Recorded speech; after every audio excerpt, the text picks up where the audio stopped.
Roma and Juve put on a show in Rome, and Dortmund come up short in their Klassiker, and it basically calls the Bundesliga title in the last day of February. In Spain, the league leaders are looking to continue to pull away, and in England, we can call off the history watch for least amount of points in a season. All of this and more in this episode of 120 of the No Business Soccer Podcast. Snooze, kick us off. Let's dig in.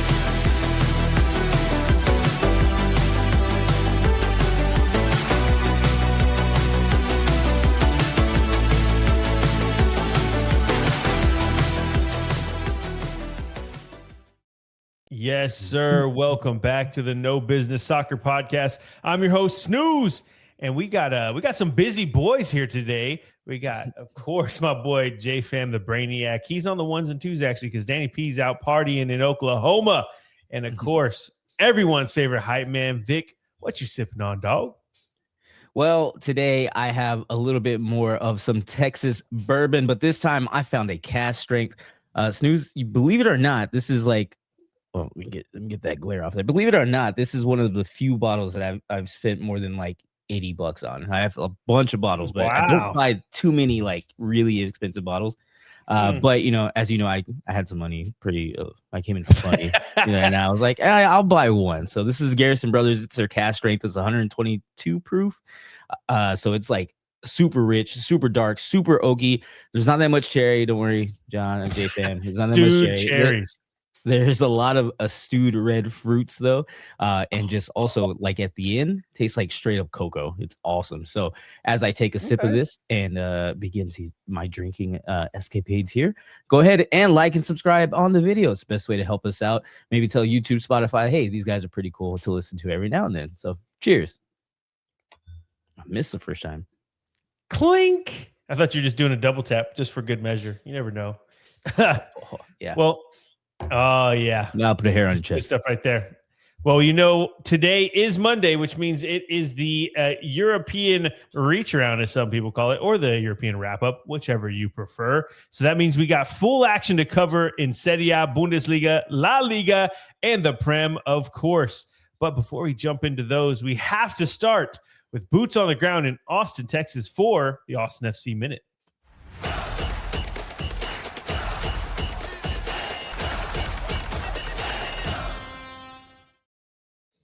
Yes, sir. Yes, sir. Austin FC have gotten their first win of the season, and it came on a beautiful Sunday afternoon. It was a 1-0 win. It might have been a little bit more beautiful with a couple more goals in there, but we did pull it out. Not only that, the goal came from the man who only had one training session with the team, Christian Ramirez, making his debut for Austin FC. There was a scrappy little, actually it wasn't a corner, it was a free kick. Hit a couple people in the box. It bounced up. Christian Ramirez headed it down into the corner of the net. We were able to hold on and get out with the win, which was also refreshing that we didn't give up a late goal. That was freaking awesome. Something I think it's like one of our key moves, like our signature moves. So, but yeah, not a better way to start your career at Austin FC, as Ramirez was also man of the match. So we got to do the heartbeat of Austin at the end of the match, and it was freaking awesome. And overall, Austin looked like the better team against DC United. It was not very close, as the score sheet would say, but it doesn't really matter unless you can get the ball across the line. So I don't know. We're all happy though. We got to win. We have no losses yet, and we have 4 points. I think we're tied in 6 right now with 3 other people, but it's a second game. It doesn't matter. So.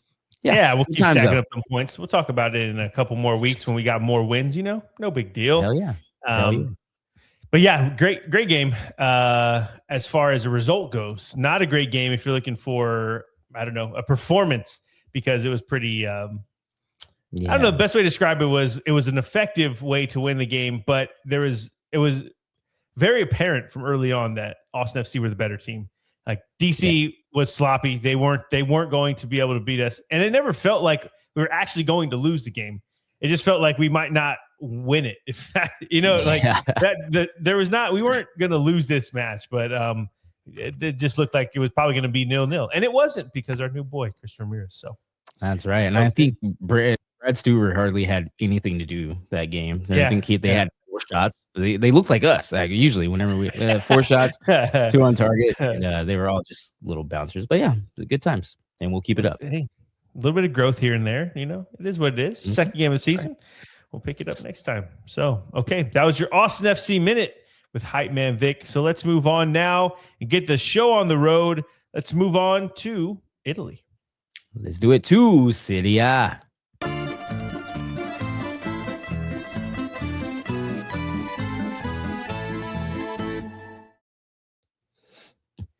And we had some great matchups this weekend in Serie A.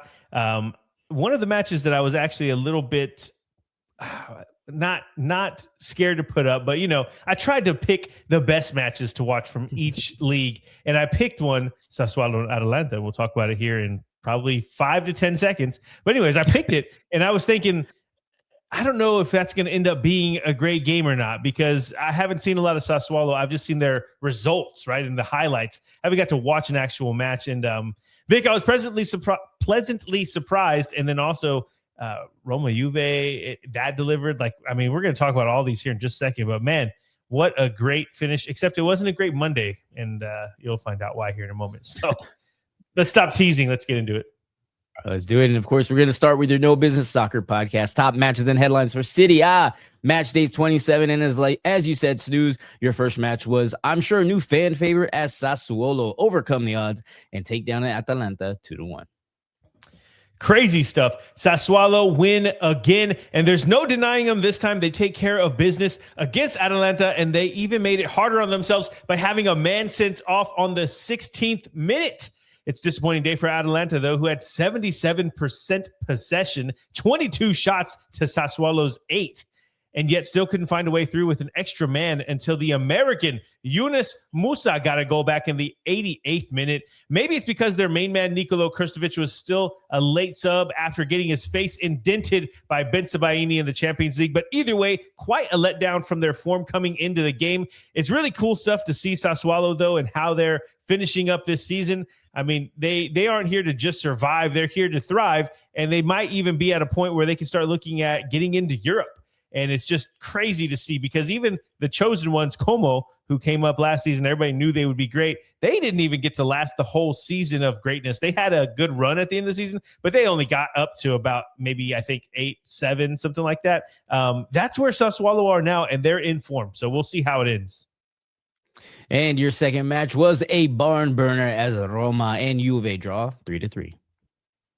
We had a hell of a weekend headliner that lived up to the billing, and then some, Vic. It felt like two big teams going at it for the honor of representing Serie A in the Champions League next season, and Juve proved that they never say die, as the announcer said. Roma went ahead thanks to a beautiful curled shot from Wesley in the 39th minute, and you see the final score of 3-3. Well, it was 1-0 to Roma at halftime, so that tells you how crazy the second half was. Although Juve leveled it within 2 minutes of the restart by a rocket from Conceição, and it was game on, but Roma got back out in front in the 54th minute, and then a perfectly weighted pass sent that bad man Malin through on goal, and he dinks it over the keeper to give Roma the 3-1 lead in the 65th minute. At this point, you just assumed that Roma would grind out the win at home with a too late goal lead, but Juve, they just, again, never said die, and they got a goal back in the 78th minute, and then you kind of thought, like, okay, they got some time to do stuff here, and then in stoppage time,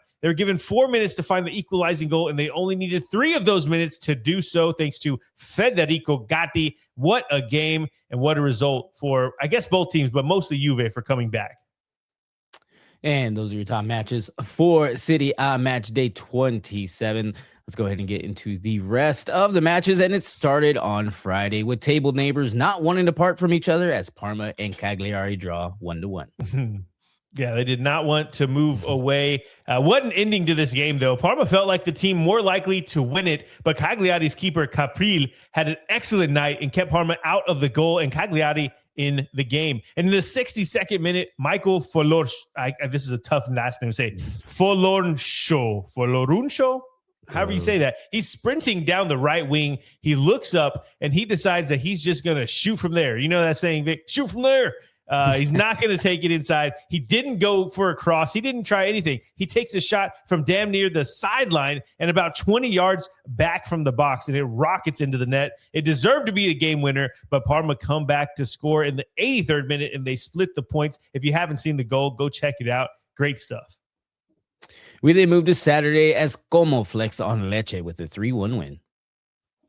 The Milkmen took a shock lead early in the match, but all it did was piss Como off because they scored 3 unanswered to go into halftime up 3-1, and that's where it would end. Other good news for Como was that Asan Diao was back and got a couple minutes under his legs, so they're starting to get healthy at the right time for this European push. And Vic, I think they're going to do it. And then Saturday continued with Napoli bouncing back with a 2-1 win against the bottom of the table Verona. Verona comes so close to getting the upset of the weekend when Højlund's header hit the back of the net. In the second minute, you figured it would be a long day for Verona, but that's just not how it played out. They kept it close with Napoli, nicked a goal in the 63rd minute to level it, and it took until the last touch of the game. I mean, the very last touch of the game for Lukaku to put Napoli in front and secure all 3 points. He's been out so much this season that I almost forgot he was there, and yet here he is, the hero of Napoli. And actually, I know there's a lot of jokes about him not being like the most in shape guy. Dude ripped his jersey off after he scored. He's jacked. He's absolutely jacked. So Lukaku, good on you, sir. And welcome back to the league. And Saturday ended with business as usual for Inter as they get a 2-0 win against Genoa. Inter win it 2-0, and it was comfortable over Genoa. But if it weren't for the post and the Genoa keeper, Bello, he made a couple of outstanding saves. It could have been much, much worse for Genoa. As it stands, though, Inter will head into the Derby della Madonnina with a double-digit gap between themselves and Milan. And a 2-0 win, he won't shy away from that ever. We then move to Sunday as Milan grit out a 2-0 win on the road against Cremonese. Not exactly the performance they would have liked, but 2 late goals give Milan the win either way. It felt like they were never going to score with some of the ridiculous chances they had and they didn't take, but they get it done, and despite hanging tough, Cremonese lose again. And then Sunday continued with your No Business Soccer podcast top matchup. That was Sassuolo and Atalanta. We talked about that. So we go on to Torino, taking care of business at home with a 2-0 win against Lazio. In our Lazio's recent slump, this was by far their worst performance. They were just outplayed by a Torino side that have been terrible all season, most of the season. I don't want to say all season. And it just piles on the misery for Lazio, but Torino getting the points and getting the win. And then Sunday ended with your other No Business Soccer podcast top matchup. That was Roma and Juve. We talked about that. So we go to your Monday night football doubleheader. And first up was Bologna, making it 3 straight wins against the lowly Pisa. I just want to call out here, I'm not a fan of 2 games on Monday. I already have enough games to check out on Monday, not for 2 of them, one to start like at 11 o'clock, the other one at 2. But either way, the first one is the one I actually got to see. This was Pisa and Bologna. And let's just say that Pisa were hard done by. They deserved at least a point from this. Bologna, for all of the success they've had recently in Serie A, they have been getting very lucky. And I don't know if that luck is going to continue or run out soon. But either way, it's a win for them. But Pisa were hard done by. They should have got a point from this. And your match day 27 ended with Udinese avoiding their 4th straight loss. And it came at the expense of our boys in purple, Fiorentina, 3-0. Yeah, haven't got to watch this one yet. But we saw the score before we're coming on, to get our notes in order. And what a disappointing loss. The way that Fiorentina have been, they got themselves out of the relegation zone. We're about to see the table, so I haven't even seen it since this result. So we're going to find out where they are exactly. But holy crap, Udinese had been horrible recently, and they can't get it done for our Viola. That's not a good time to get this loss, Vic. So that's it for that game. I'm when I watch it back, hopefully I see like mistakes and bad calls. I mean, not hopefully, but you know what I'm saying? I want to put something on this other than Fiorentina just suck right now. Yeah, unfortunately, I think that was it. But those are all your matches for match day 27. As you said, Stu, let's go ahead and take a look at the table. On top are still the Milans, is reigning supreme. First is Inter. Of course, they have 67 points. They are followed by AC Milan with 57 points, a clear 10 points behind them. Napoli take the third spot, 4 points behind Milan with 53 points.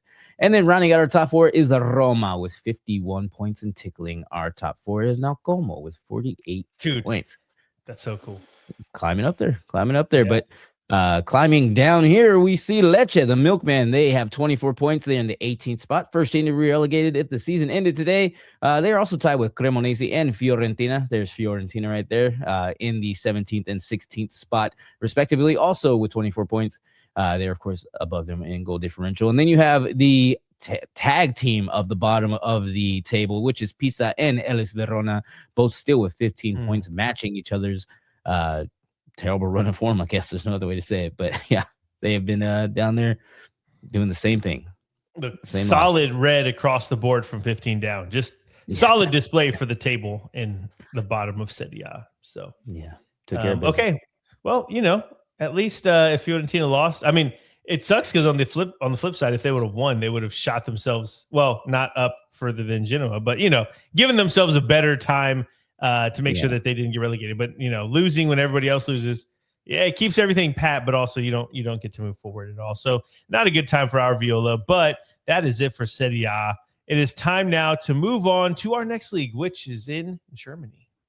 Let's do it to Bundesliga.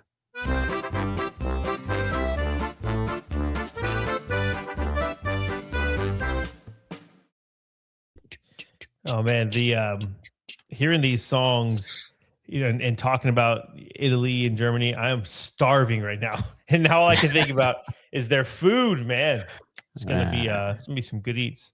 I'm gonna get out of here and probably have like something that I got to heat up in the microwave too. It's after thinking about all this fresh food. What'd you have for dinner? We didn't even talk about it. I had pollo regio. Some chicken. Oh, that sounds nice. Yes, it was delicious. Okay. Yeah, I think my hands are still a little greasy, and I put them on my mouth, so that's going to be very uncomfortable for the rest of this. Somehow you telling me that you ate that didn't piss me off because I asked, but then you telling me, oh, my hands are greasy from the food I just stuffed my face with. Like, that pissed me off. It's just I think it's like there's no other way to rub it in other than that. Like, oh man, my hands are still greasy from the food I just ate. Yeah. All right. And in the Bundesliga, though, let's talk about this some. We do have I guess we can call the title race here, but we have some teams that are starting to show a little bit of grit, a little bit of fight. I liked what I saw. I will say though, the Bundesliga is typically the highest scoring league that I noticed. I mean, I don't have data to back it up. Maybe I should, but it feels like the Bundesliga, just the way they play, if they're gegen pressing and all of that there's always more goals to be had because there's less emphasis on defense, more on play style, that type of thing. Going into the Saturday games at halftime, what is that? 1, 2, 3, 4. I think it was 4 games. All of them were at 0-0 going into halftime. I think maybe there was one goal, but it was very surprising that was what was going to happen. It looks like we ended with a few more goals than that, and especially in our headliner. So we'll start there. All right. Well, then let's go ahead and get into it. And of course, we'll start with your No Business Soccer podcast. Top matches and headlines for Bundesliga Matchday 24. And of course, our first match was the always fun Der Klassiker, and it went the way of the league leaders Bayern Munich with a 3-2 win against Borussia Dortmund. You got to feel for Dortmund because we all knew that they needed 3 points to make this Bundesliga title race continue on. And after they scored the first goal in the 26th minute, you thought maybe that we were on to something here. They even take that 1-0 lead into halftime, but Harry Kane does Harry Kane things, and he scores in the 54th minute to level it, and then he scores again by a penalty, of course, in the 70th to take the lead. Now, the penalty was technically a penalty because there was contact in the box, Vic, but there's absolutely no way the contact was enough to warrant that player going down in the box. I mean, it was the weakest call in a big moment for this game and really for the Bundesliga as a whole. But the crowd never wavered, and this Dortmund team never wavered as well, and they fought themselves back into the tie, and they get a goal in the 83rd minute to send the Signal Iduna Park into chaos. I mean, if you've ever seen a game at Signal Iduna Park, it's like a bucket list for us here, that yellow wall. It just looks amazing. And then their Klassiker is just even more amped up. So when they get that leveler in the 83rd minute, they go insane. But the chaos didn't last long as a deflected ball fell perfectly to Kimmich in the box, and he hits an amazing volley into the back of the net to put the game to rest. And I say, you got to feel for Dortmund because they get so high. They're all excited. They're about to tie. They're about to draw this game against the big bad Bayern. And then only a couple minutes later, Joshua Kimmich has a great goal, and they're back to losing again. It's just like it deflated the whole, I don't want to say season, but it deflated the whole atmosphere of this game, and you just knew that it was over, not just for Dortmund, but for any chance of there being a title race.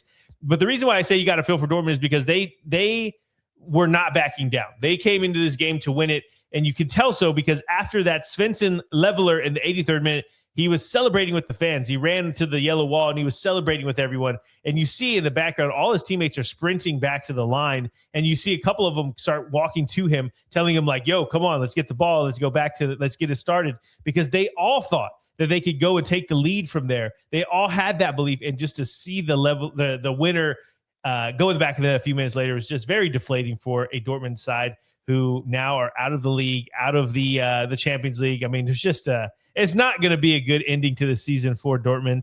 And I can go on and on about it, but Vic, that's where we were, their Klassiker. Yeah, sad times. But we go on to your second match, and it was Eintracht Frankfurt handling business at home as they beat Freiburg 2-0. I honestly thought that Freiburg would put up more of a fight than they did in this match. I predicted that Frankfurt would probably win, but I just didn't think it would be this easy. I mean, Frankfurt outshot the Black Forest boys 16-4 and had 9 shots on target to Freiburg's 2.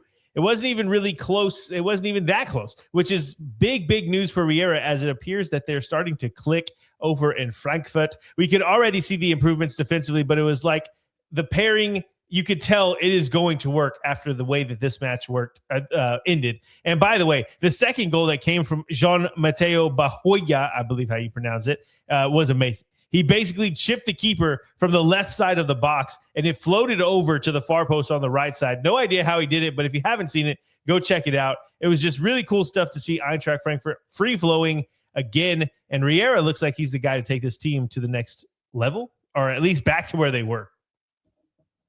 And those are your top matches for Bundesliga match day 24. Let's go ahead and get into the rest of the match day.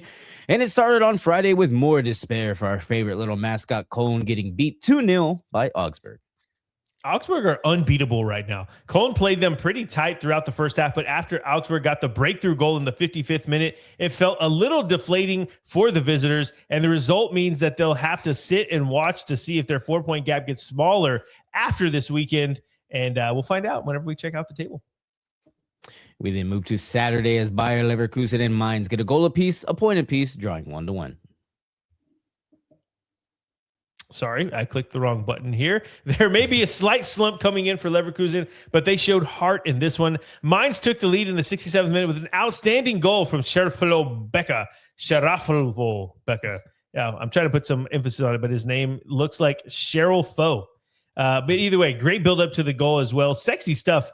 We call some of them are boner inducing. This one was almost there. It was very close. But Quanta breaks through in the 88th minute to level it for Leverkusen, and that's where it stayed. Next up was Borussia Mönchengladbach breaking their skid with a 1-0 win against Union Berlin.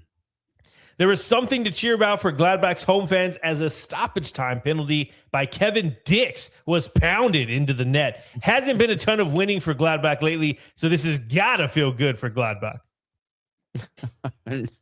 Our next match was Werder Bremen adding to the misery that is Heidenheim football with a 2-0 win. Bremen finally got a win, and they made it. Double H's performance against Stuttgart looked like a fluke more than actual improvements being made. It was a 6-pointer, and all 6-pointers deserve a winner, and Bremen got it done. And next up, we had St. Pauli making it 2 in a row as they beat the Can It Be number 3's Hoffenheim 1-0. St. Pauli get the massive upset on the road, and it all came down to the right to defensive work and a great freaking game from their keeper, Vasil, who was blocking shots all night. These past couple of results are so out of left field for what St. Pauli has done all season that they've now upset the balance of the bottom of the Bundesliga table so much that it's a legit relegation battle from 11 to 18. And Vic will show us that here in just a moment. And then Saturday ended with your No Business Soccer podcast. Top matchup, that was the Klassiker. We talked about that. So we go to everyone's favorite Sunday, as Stuttgart barely break a sweat with a 4-0 win against Wolfsburg.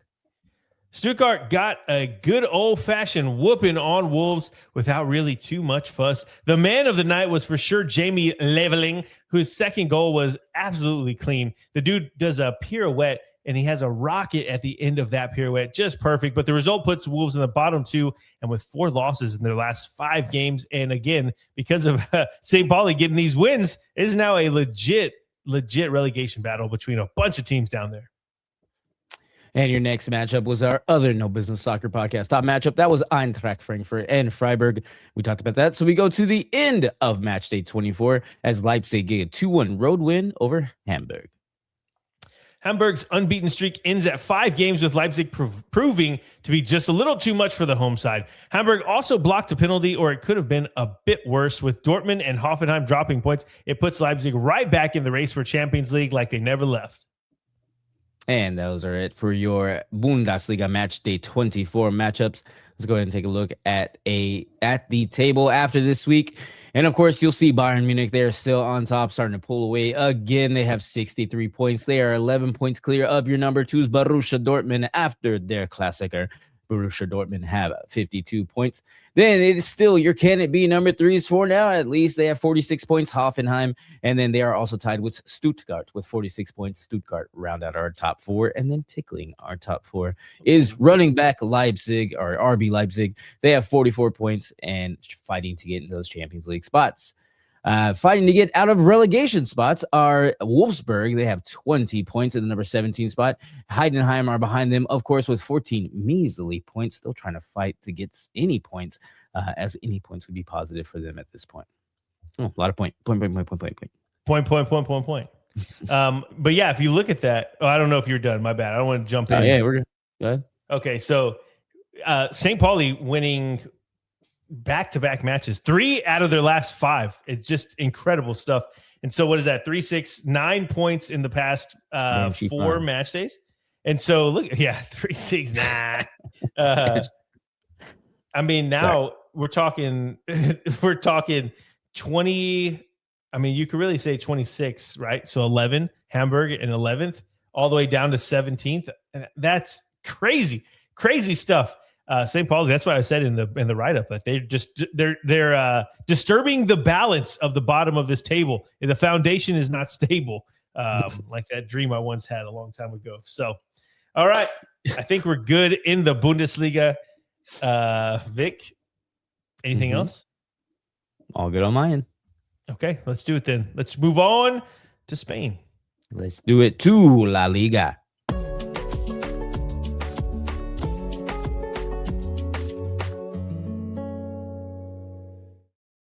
And crazy enough, the biggest news and notes comes from today's matchup, but I won't spoil it because we have a lot to cover. Great matchups in La Liga this weekend. So I kind of want to get to the last one, Vic. So we need to, let's go. Let's get into it. Got a lot to talk about. I don't want to talk about it.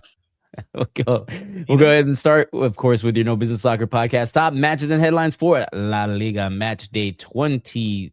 Was it 5 or 26? I don't even remember. I think it's 26. It's 25. 25. All right, 25. And your first match was Barcelona starting to pull away again as they get a 4-1 win against the number 3s at the time, Villarreal. By the way, I just completely forgot to go over our best bets as we were going through the leagues. One of your parlays was Juve winning over Roma, so that one crashed out as it was a draw. I did hit my Bundesliga one as it was Eintracht Frankfurt over Freiburg, so yay me. So we're going to continue and remind me of the La Liga one once we get to it to mention it, or you can mention it in your notes when you go through it. But either way, yeah. So first one didn't hit, but it's okay because we will pick up on this next one. And yes, Barcelona 4, Villarreal 1. And I've just got to say this. I mentioned it in the preview that I was a little nervous to put Villarreal in this spot because every time they slip up, and yeah, I'm going to have to put them in a timeout because they are not going to be in one of the top spots for a while until they've proved that they can win in a big game in La Liga, because they did what they always do whenever it comes up to these matchups against the bigger teams in La Liga. They end up crapping the bed. And now maybe it was just that Barca were too damn good to stop it, but also they aren't invincible. We just seen them lose a couple match days ago. And Lamin Yamal looked like a man possessed. He gets out there. He gets his first ever hat trick for Barca with goals coming from all sorts of ridiculous angles like he usually does. This was just the type of result against a top four opponent that both Barca needed after they just regained their top spot. And they put a little bit of daylight there. We'll talk about that in a bit. And your next match was a fun one as Real Betis and Sevilla split the points with a 2-2 draw. And this is what derbies are all about. You could feel the atmosphere through the screen. You could feel that the crowd was into it. You could see that Betis were up for this one and were coming for the win. And after Betis scored 2 first-half goals, the first was an overhead kick from Anthony, almost like a bicycle kick, but it was just a little quick one. But it was really nice. The stadium absolutely went insane, yet none of that mattered because Sevilla stuck up both middle fingers, and they get a goal back in the 62nd minute. And then just when Betis were starting to celebrate their win a little too early, Isaac Romero hits a rocket past the keeper and levels it for the visitors in the 85th minute to stun the home crowd. You could clearly see that Betis were the better team that night, and they were set up perfectly to win that game, but they didn't have the dog in them like Sevilla did on the night, and it ends with them splitting the points. What a game. This is what derbies are for, man. It was fun to see. And those are your top matches for La Liga match day 26. I think it's 26, but yeah, we'll go ahead and go 26? On to the rest of the match day. Yeah, they've done 26. I was looking at the table. I'm checking right now because then my notes would be wrong too if I didn't. Oh, it was 26. You're right.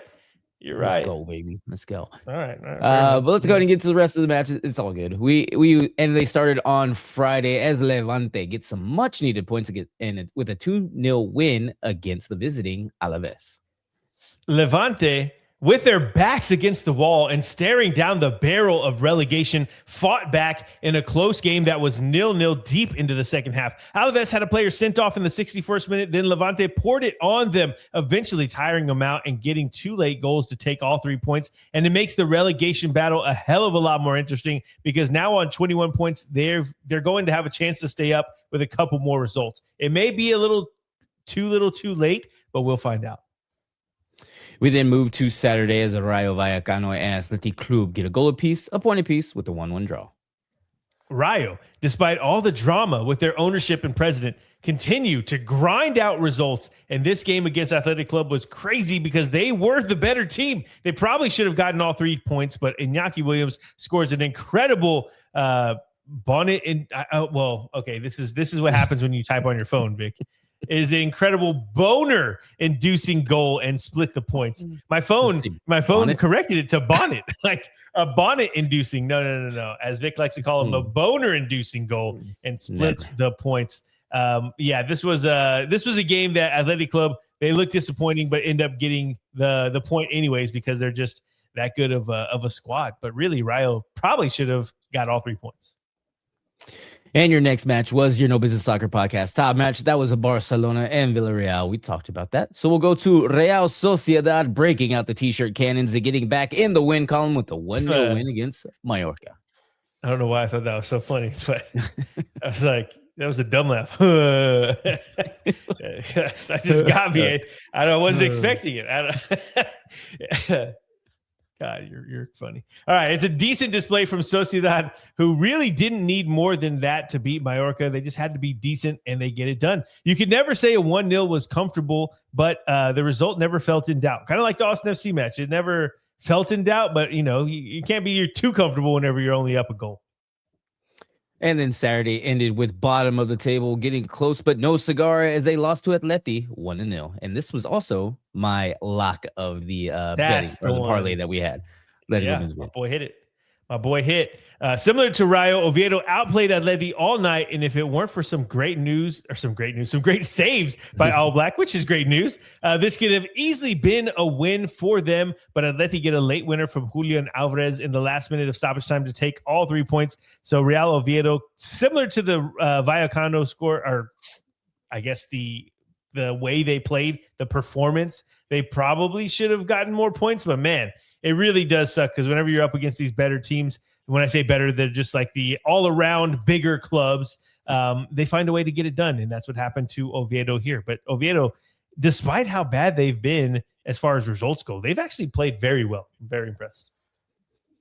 We then move to Sunday as Elche and Espanyol throw haymakers, but it ends in a stalemate 2-2.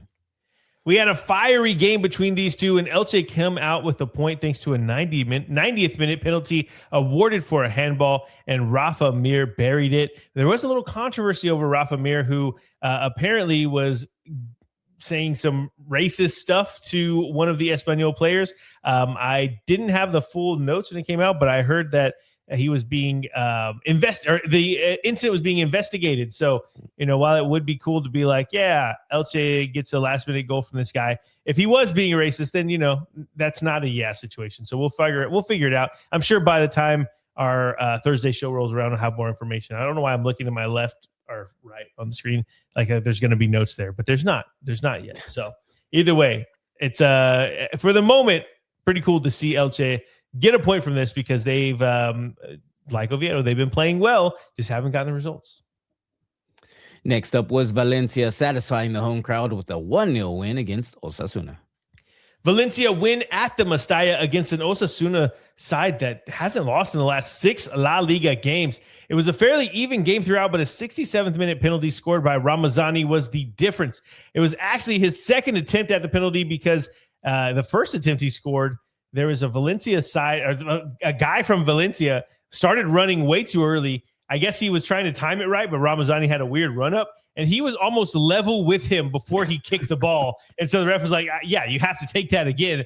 And weirdly enough, Ramazani took the shot to the same exact side, and the keeper stood still.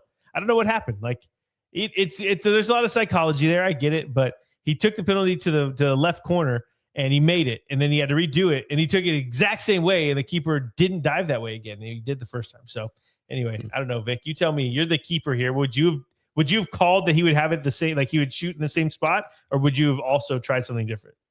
100% match fixing. He had money on the game. That's what it was, for sure. All right, fair enough. And your next match was your No Business Soccer podcast top matchup. That was Real Betis and Sevilla. We talked about that. So we go to the conclusion of Saturday as Celta Vigo continued the good times with a 2-1 win against Girona. Despite the poor run of results for Celta in La Liga, they've now won 4 straight in all competitions and are in the round of 16 in the Europa League. They've got the good vibes rolling again and at a great time too, because European dream is still alive and they're still right in the thick of it. And Girona, again, they were one of the teams that were pretty decent lately. So this is not something to sneeze at for Celta. They get the win here. And then we move on to Monday Night Football. And it was a shocker on both sides, as Snooze was alluding to, as Real Madrid fall to Getafe 1-0. Yes, this one, if you haven't seen it or at least got the notifications from ESPN right by now, I'm blanking on the dude's name. What was his name? Yes. Martin Satriano. The Getafe goal comes from Martin Satriano, and it was an absolute boner-inducing rocket to the top right corner of the net, right past Courtois. I mean, it wasn't even close. It was a ridiculous shot. It was one of the, like, you hit it perfect. It's like, what do they say? Poetry in motion. It was art in motion. It was really cool to see. Whenever it happens, though, and you see them go into halftime 1-0, you think, okay, but for sure, Real Madrid are going to come back and win this. Not because Real Madrid have been a great side all season, but just because it was Getafe, and Getafe haven't been that great. But now, I mean, we're going to see the table in a second. I haven't seen it since this result. I think Getafe have actually won a lot of games that they shouldn't have recently, and they're going to definitely be up, but they're beating teams that they shouldn't, and now they're going to take on probably how do I put this nicely? A softer part of their schedule, and they probably get a couple more wins, and maybe we'll be talking about them trying to get into Europe. That would be insane. But either way, Real Madrid just shitting the bed once again.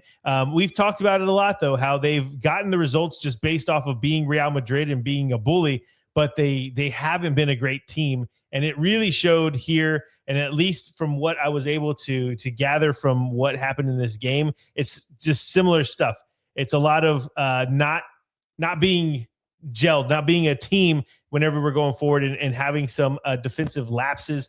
And of course, I don't know the injury history. I don't know what was going on, if they rotated. I don't know what was going on. But either way, a 1-0 loss to Getafe, which is technically, it is a derby as well. I didn't even call it out because, how is it?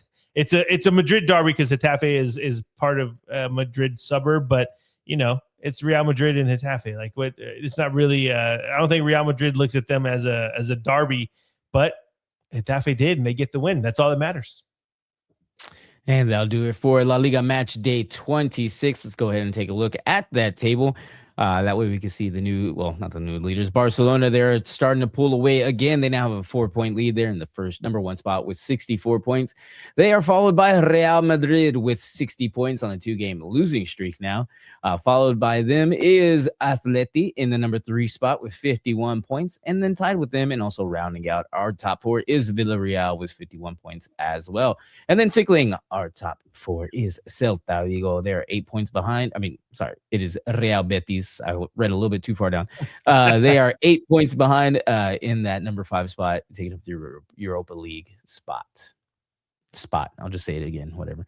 And then we look at the bottom of the table. You'll see Mallorca in the 18th spot. They will be the first team relegated as the season ended today. They have 24 points. They are followed by Levante with 21 points in the 19th spot, fresh off a win. And then behind them is Real Oviedo, a solid foundation for La Liga. The La Liga table. They have 17 points.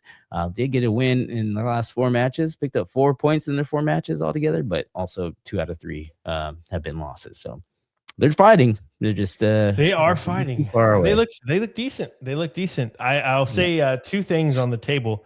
One, similar to St. Pauli in the Bundesliga bottom of the table, Levante getting this win really does make it a little bit closer than for comfort than Elche and Alaves, even Rayo we're considering, because, was that 6 points? It's a couple matches. That's still a little far-fetched. It's a little bit out there, but either way, them winning, it makes them, they clinch their cheeks a little bit, put it that way, down towards the bottom of the table. And then you look at, we were just talking about Getafe.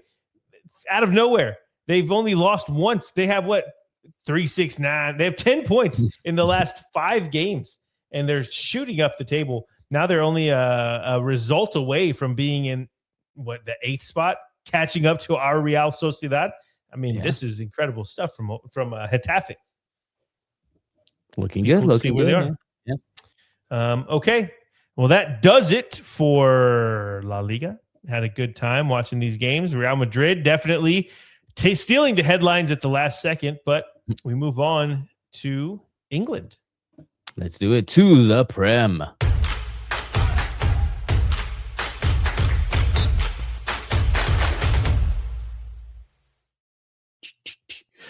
Yes, and the league that I want to talk about, the relegation battle the least about, is of course the last one of the night. So a lot to discuss here too, Vic. I think I've said it for every league, but there were some entertaining matches. Not so much at the top of the table whenever we talk about some of these matches that happened in the Prem, but it just seems to be the way that it's flowing. The water's moving and it's grooving, and sometimes you get these rapids and sometimes it's a lull.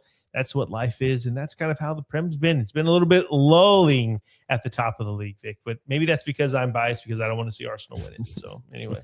Yes. All right. You're not alone. Enough of the chatter. Let's jump in. All right.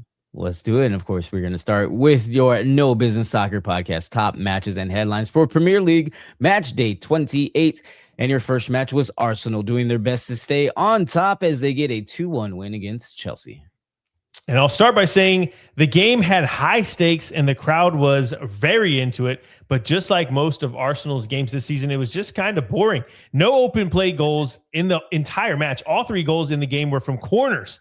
Corner FC, as Arsenal has been called this season. But ultimately, what turned the tide was yet another Chelsea player being sent off, which is a problem they've had, and it's in the fabric of this club at the moment. It was happening under Pochettino, then it happened under Maresca. Now it's happening under Rosinha, and Arsenal stay ahead of City in another heated rivalry win, and are just inching closer and closer to getting that monkey off their back and getting that title. Even if it just is one boring game at a time, nobody will remember because they win the title. That's all they'll see in the books.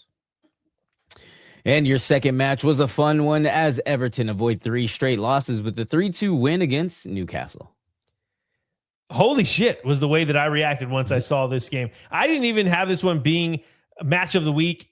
It was nowhere near my bingo card. If St. James's Park, they were rocking over there in Newcastle. The teams put on a show. It was a super scrappy match. And if you watch the highlights, you'll see what I mean by the goals scored. It was all mistakes and deflections, but it was the drama and the timing that surrounded them that made this one so good. It was the Everton goal. It was an Everton goal, then a Newcastle goal, then Everton, then Newcastle. And the final one comes from Tierno Barry, who fell on his way into the box due to sprinting. He gets tripped up. Might have been a penalty if he didn't score it. But either way, he slides from the grasping wet, I guess, as he's falling, and the ball hits him in the back or the ass or something, and it goes in, and that's how they win. And yet he gets up and he's like, yeah. You're like, I scored that. Like, bro, you had no idea that was happening. But either way, there is a match winner. It's 3 points. But the reason that it was a winner and 3 points all came down to Pickford, who had a world-class save at the end of the game from a shot from Tonali very late in it. And he gives the Toffees the away win and made my boy Danny P very, very happy in the process. If he got to watch it, he's out there doing Oklahoma things, which I don't know what they do out there, but hopefully he got to watch it because it was a good match for his boys. Yeah, earlier you said he was living it up in Oklahoma, and I was like, I don't think anybody's ever lived it up in Oklahoma. That's not not a thing that happens. So, yeah. But those are your top matches and headlines for Premier League Match Day 28, yes. Let's go ahead and get to the rest of the match day, and it starts on Friday with Wolverhampton getting over the dreaded lowest point total record as they get the well-deserved 2-1 win against the number 3s at the time, Aston Villa. Wolves got their second win of the season, and they take down a top 3 team in the Prem as well.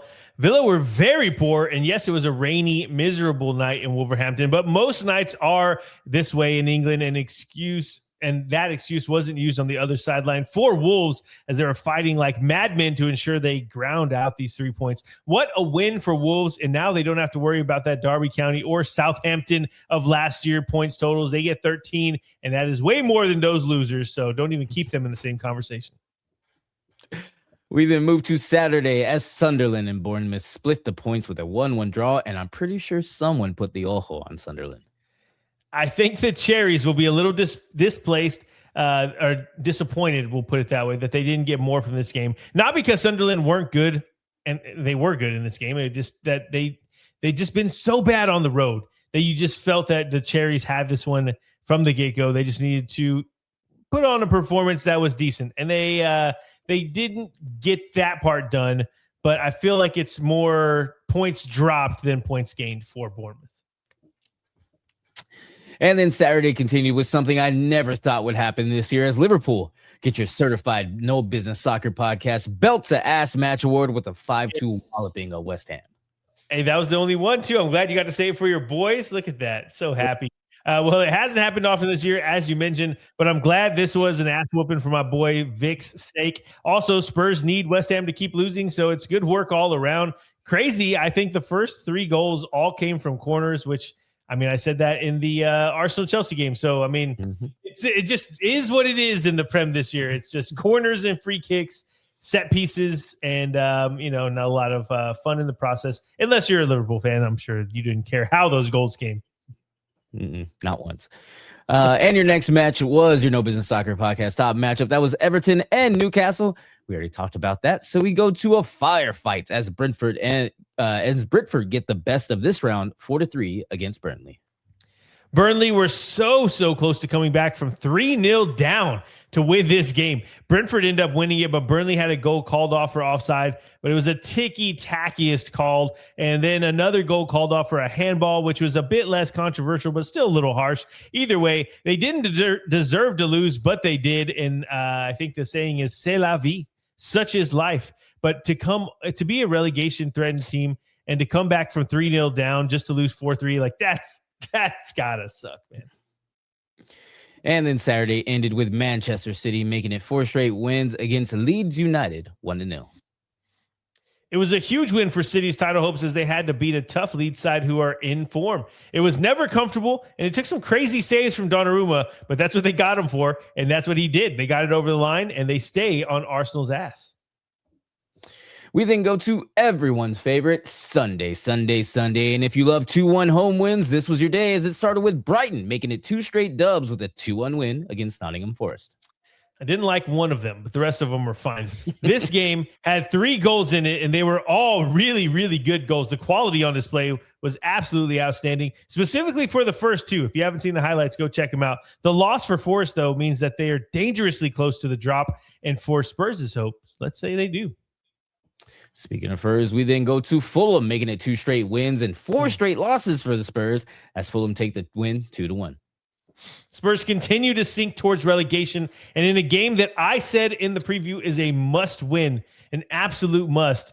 And the reason I put them in the parlay as well, because I figured that they had to win, they would, and they no-showed again. This team is really bad, and there's no belief, there's no fight, there's nothing in them, there's no heart. The only reason that Spurs might not go down is because there happens to be 3 worst teams in the Prem, but not because of anything they'll do. And yes, this was the my part of the busted parlay, because Vix, they didn't lose, they drew. So technically mine was the only loss, and that was putting my heart before my my head. Okay, it's my bad. Won't happen again. Sure. And your next match was Manchester United starting the streak again as they beat Crystal Palace. You guessed it, 2-1. United fight back again. This team is just fun to watch right now. Under Carrick, they just have some kind of, I don't know, just a fight, a spirit that they didn't have under Amorim. Sesko gets another game winner, and it feels like everything's just starting to click for United at the moment. Palace will say that the penalty was soft, and I do agree. It was an obvious flop, but even outside of that, they were just outplayed and deserved to lose. And match day 28 ended with your No Business Soccer podcast top matchup. That was Arsenal and Chelsea. I don't know why I said it like that. And Chelsea. You say it in French? Arsenal. You said it like in French or something. I don't know how that came out. I have no idea. We already talked about that, so let's go ahead and take a look at the table. And speaking of Arsenal, you will still see Arsenal in the number 1 spot. Arsenal have 64 points. They're now 5 points clear. Starting to pull away a little bit, but I don't know. It's been. And they got a game. They haven't been everybody dropping has a game in hand, points. though. Okay. Yeah, it's true. But we got used to them dropping points, and we were liking that. And now they're not dropping points anymore, so it sucks. Fair enough. Yeah. Yeah, they have 64 points. They are 5 points ahead of Manchester City. Of course, Manchester City does have that game in hand, so it could be 2 points. Who knows? Manchester City have 59 points. In the 3rd spot is Manchester United with 51 points. And then tied with them is Aston Villa in the number 4 spot, again with 51 points. And then tickling our top 4 are your boys in red. Liverpool, they have 48 points, starting to climb back up. See if we get back in that Champions League. And if you look at the bottom of the table, you will find West Ham. They have 25 points in the 18th spot. They would be the first team relegated if the season ended today. They are followed by Burnley with 19 points, clear 6 points behind them in the 19th spot. They've been on 19 and 19 for what have they been? Maybe I've been saying a different team was 19-19 because I see they have a win and a draw. Never mind. But some teams been 19 and 19 for a long time. Burnley now adds to that streak. And then, of course, Wolverhampton Wanderers taking a huge monkey off of their back with that win. They will no longer be in the running for history in the worst way. They have 13 points ahead of that 12-point Southampton team. And, of course, was it Coventry? I think it was, I don't remember. Derby County. Derby County. I hate them, man. You hate them.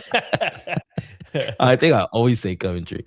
But Wolverhampton are in the 20th spot with 13 points. Fun times. We're climbing. Look at Snooze, that. We're climbing. Look at this. From 12 to 20. Well, 12 and 20, there's a draw and a win. But everyone else just lost. Like this is just This is one of the worst bottom of the leagues. Well, I guess not worse because we knew who was getting relegated in like, I don't know, December last season. But I just mean like there's teams that are really bad in the Prem, and the teams at the top are starting to come back. I mean, you were just about to mention it, but look, Aston Villa, they've fallen off. They've only won once in the last 4 games. Or sorry, once in the last 5 games. Yeah, once in the last 4 games is still true. But either way, Liverpool, for as bad as it feels their season has been, y'all have only lost once in the last 5, and y'all have gained all those points back. And by the time we get through this midweek match day, which we're going to cover right now, we pull up that table. Y'all might be passing them up because, as we mentioned, there's a midweek madness going on in the Prem, and that's on Tuesday, Wednesday, and Thursday. Some of the bigger ones to watch, of course, we're talking about the race for the Champions League. So Liverpool do get Wolves. Not that that's a big game. I mean, Wolves did just win, so maybe it's a big win. But either way, it's big for their race because Chelsea are taking on Aston Villa, which is a direct, I believe they're table neighbors. Yeah, because if one of them was to lose, was that? I think it's 4 and 6. 6? Okay, all right. So not table neighbors. But either way, if Chelsea can get a point from there, then assuming that you beat Wolves, that's it's closing the gap. You're looking close. After all that's been said, you get in the Champions League. That is incredible stuff right there.